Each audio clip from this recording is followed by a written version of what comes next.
नवयुवकों के कल्याण के लिए बनाई जा रही इस चौथी वीडियो में आप सभी को सादर प्रणाम है। आज चौथे दिन हम बहुत गंभीर चर्चा करने वाले हैं और ये प्रसंग आप ध्यान से सुनेंगे, समझेंगे तो आपका जीवन बदल जाएगा, निश्चित रूप से बदल जाएगा। चर्चा गंभीर है लेकिन बहुत सरल भी है। दरअसल भगवान को लोगों ने बहुत दुरूह बना दिया है कि भगवान पाना बड़ा दुरूह है, भगवान को प्रसन्न करना बड़ा आसान नहीं है, बहुत कठिन है। लेकिन ये उल्टा है, सच्चाई इसकी उल्टी है। भगवान को पाना और भगवान को प्रसन्न करना बहुत आसान है। क्यों आसान है, यही तो आपको आज हमको समझाना है। देखिए, किसी भी व्यक्ति से सबसे अधिक जल्दी प्रसन्न कौन हो जाता है, या उस व्यक्ति को सबसे अधिक प्यार कौन करता है?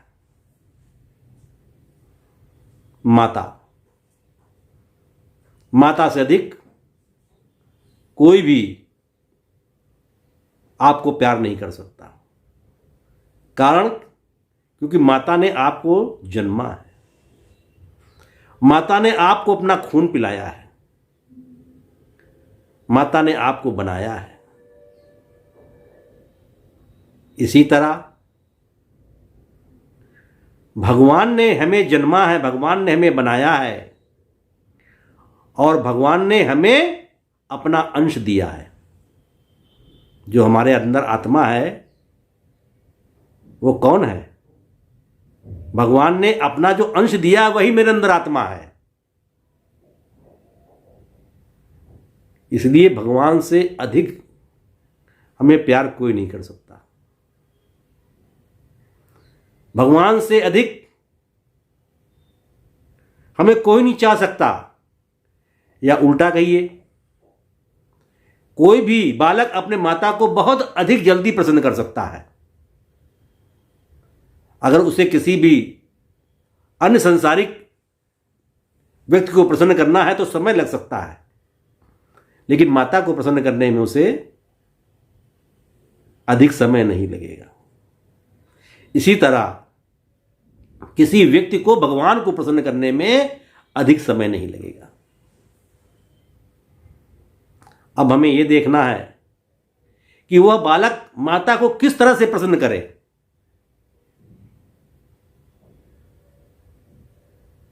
या हम भगवान को किस तरह से प्रसन्न करें। यह बात तो आपको समझ में आ गई होगी कि हम किसी भी सांसारिक व्यक्ति की बजाय भगवान को जल्दी अधिक प्रसन्न कर सकते हैं। लेकिन कैसे? अब इसके लिए हमें एक गणित का फार्मूला समझना पड़ेगा। गणित का जब एक फार्मूला हमें समझ में आ जाता है, उस तरह के जितने भी प्रश्न होते हैं हम हल कर लेते हैं। इसी तरह हमें भगवान को प्रसन्न करने का एक फार्मूला समझना होगा। जब हम भगवान को प्रसन्न करने का एक फार्मूला समझ लेंगे तो हम भगवान को जल्दी प्रसन्न कर लेंगे, हर समय प्रसन्न कर लेंगे, जब चाहेंगे प्रसन्न कर लेंगे, क्योंकि हमें फार्मूला मालूम है। अब फार्मूला कैसे हम समझें, इसके लिए एक हम व्यवहारिक उदाहरण लेते हैं।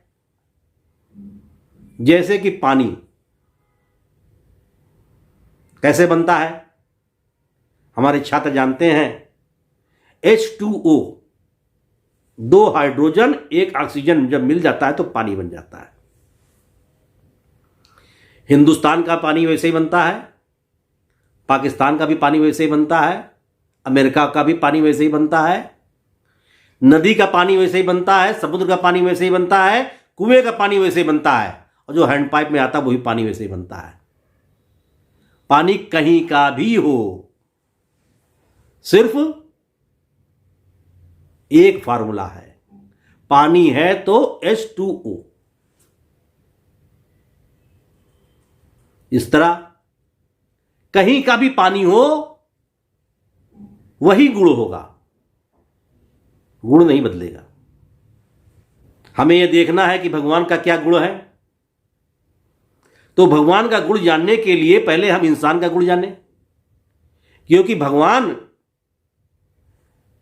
ने अपने में से ही एक अंश दे करके इंसान को बनाया है, जिसे आत्मा कहते हैं। तो हमारे अंदर आत्मा है, तो हमारे अंदर जो गुण है वही गुण भगवान का है।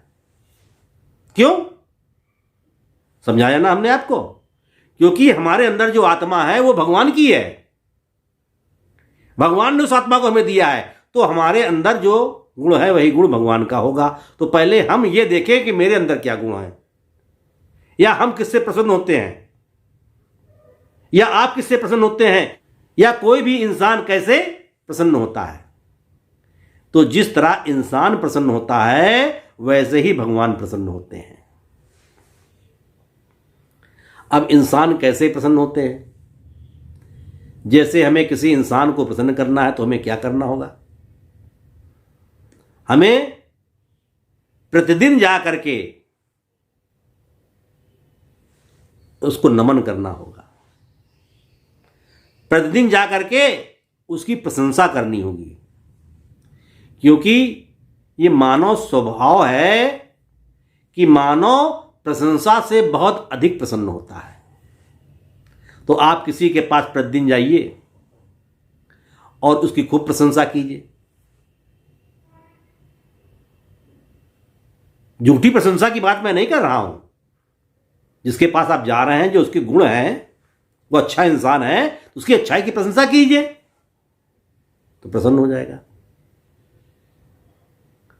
अब आप जरा ध्यान दीजिएगा यहां पर कि हम जो भगवान की पूजा करते हैं, और पूजा करते समय जैसे हनुमान जी की करते हैं तो हनुमान चालीसा पढ़ते हैं, शिव जी की पूजा करते हैं तो शिव चालीसा पढ़ते हैं, दुर्गा जी की पूजा करते हैं दुर्गा चालीसा पढ़ते हैं, या और भी हम पूजा के समय श्लोक पढ़ते हैं, मंत्र पढ़ते हैं।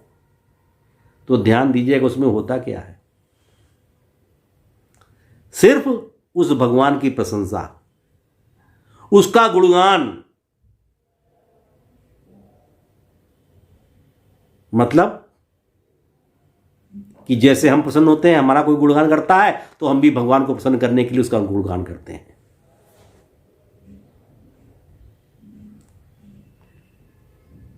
तो हम जब मानव स्वभाव को समझेंगे तभी हम भगवान के स्वभाव को समझ करके उनको प्रसन्न कर पाएंगे। जो मानव का स्वभाव वही भगवान का स्वभाव। मानव क्या चाहता है कि उससे कोई झूठ ना बोले। यदि कोई मानव उसके पास सब कुछ है तो ये नहीं चाहता है कि कोई अगर सामने वाला है और वो गरीब है तो हमें कुछ दे, लेकिन वो ये चाहता है कि उसका सम्मान तो करे कम से कम। अरे प्रतिदिन आया जाए तो करे कम से कम, प्रतिदिन दुआ सलाम तो करे। जब हमारा कोई उत्सव हो, हमारा कोई त्योहार हो, हमारा कोई जन्मदिन हो तो आया जाए। तो इसी तरह भगवान क्या नहीं है उनके पास? क्या आप उनको देंगे? आपके पास जो कुछ है सब भगवान का दिया ही हुआ तो है। ये पूरा संसार ही भगवान का है। तो भगवान आपसे क्या चाहते हैं? भगवान सिर्फ आपसे प्यार चाहते हैं, सम्मान चाहते हैं,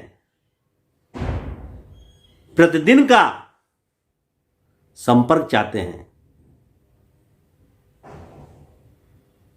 क्या आप भगवान को इतना नहीं दे सकते? हमें भगवान को अपना बनाना है तो हमें वही करना है जो हम किसी भी व्यक्ति को प्रसन्न करने के लिए करते हैं। ये आप आज समझ लीजिए, इस बात को गांठ बांध लीजिए। भगवान आपसे कोई धन दौलत नहीं चाहते, भगवान आपसे कोई चढ़ावा नहीं चाहते। एक मां अपने बेटे से क्या चाहती है? यही तो चाहती है कि बेटा उसे प्यार करे, बेटा कम से कम उसका हालचाल पूछ लिया करे। जो मां चाहती है वही भगवान चाहते हैं। जिस तरह कोई भी पुत्र अपने मां को बहुत जल्दी प्रसन्न कर सकता है, उसी तरह हम आप भगवान को बहुत जल्दी प्रसन्न कर सकते हैं। कैसे कर सकते हैं? हमने आपको बताया। आप उस पर सोचिए, विचार कीजिए, चिंतन कीजिए। मैं जो आपसे कह रहा हूं एकदम सच कह रहा हूं। और जिस समय आपने भगवान को प्रसन्न कर लिया, भगवान को अपना बना लिया और हर काम में आपने भगवान को आगे कर दिया, तो निश्चित मान लिए आपका जीवन बदल जाएगा। जैसे कि परीक्षा हो रही है और परीक्षा की कॉपी हमारी माता के पास जानी है जांचने के लिए, तो परीक्षार्थी को कितना इत्मीनान होगा कि मेरी मां कॉपी जांच रही है। लेकिन आप कॉपी में कुछ लिखेंगे ही नहीं तो मां क्या करेगी? मां के सामने भी तो कुछ बंदिशें हैं। अरे आप 30 नंबर पा रहे होंगे तो मां प्रयास करके आपको 33 नंबर 34 नंबर देके पास कर देगी। आप 50-55 पा रहे होंगे तो मां 60 नंबर करके आपको प्रथम श्रेणी में कर देगी। आप 60-65 पा रहे होंगे तो मां आपको 75 नंबर देके आपको डिस्टिंक्शन दे देगी। लेकिन आप कुछ लिखेंगे ही नहीं तो क्या मां करेगी? इसी तरह भगवान आपके साथ होंगे, लेकिन आपको अपना कर्म तो करना ही होगा। आप अपना कर्म करेंगे तो जो थोड़ा बहुत कहीं कमी हो गई है उसको भगवान अवश्य पूरा करेंगे, अवश्य पूरा करेंगे। आज हम इस आशय के साथ ये चौथा वीडियो यहीं पर समाप्त कर रहे हैं कि आप भगवान को कैसे प्रसन्न करें। ये तो हमने आपको बताया और कल हम आपको बताएंगे कि आप क्या करें कि हर समय आपके साथ भगवान रहेंगे, हर समय आपके साथ भगवान रहेंगे। और आप सभी के मंगल की कामना कर रहे हैं। आप सभी को सादर प्रणाम।